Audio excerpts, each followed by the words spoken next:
Hi అండి. బంగారం డబ్బాలు ఖాళీగా ఇంట్లో పెట్టుకొని ఫీల్ అవుతూ ఉన్నారా? సో ఎలా విడిపించాలో తెలియడం లేదా, ఎలా ఇంట్రెస్ట్ కట్టాలి, ఇంట్రెస్ట్తో పాటు మెయిన్ అమౌంట్ కూడా కట్టి ఎలా గోల్డ్ అయితే విడిపించి ఇంటికి తెచ్చుకోవాలో తెలియడం లేదా, అలా అయితే ఈ వీడియో మీకోసమే.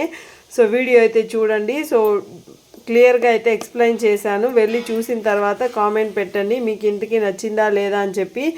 సో 2 to 3 years ఇంట్రెస్ట్ కట్టకుండా ఓన్లీ 1.5 yearలో 5 lakhs గోల్డ్ లోను ఎలా క్లియర్ చేశాను, నేను నా గోల్డ్ని ఇంటికి ఎలా తెచ్చేసుకున్నాను అనేది ఈ వీడియోలో క్లారిటీగా అయితే ఎక్స్ప్లెయిన్ చేశాను. మీకు ఇంట్రెస్ట్ ఉంటే వెళ్ళి చూడండి, నచ్చితే ఒక లైక్ ఇవ్వండి, అలాగే సబ్స్క్రైబ్ చేసుకోండి. ఎక్కడ చూడాలి అంటే కింద లింక్ ఇస్తాను, ట్యాగ్ చేసి ఉంటాను అనమాట. ఆ లింక్ని ఓపెన్ చేయగానే మీకైతే వీడియో అయితే డిస్ప్లే అవుతుంది. వెళ్ళైతే పూర్తిగా చూడండి. పూర్తిగా చూసిన తర్వాత కామెంట్ చేయండి మీకు ఇంటికి నచ్చిందా లేదా అని చెప్పి. సో ఇంకా కూడా గోల్డ్ లోన్ ఇంకా తక్కువ ఇంట్రెస్ట్కి ఎక్కడ ఇస్తారనేది కూడా చెప్పాను. సో ఎండ్ వరకు చూసేయండి. బాయ్.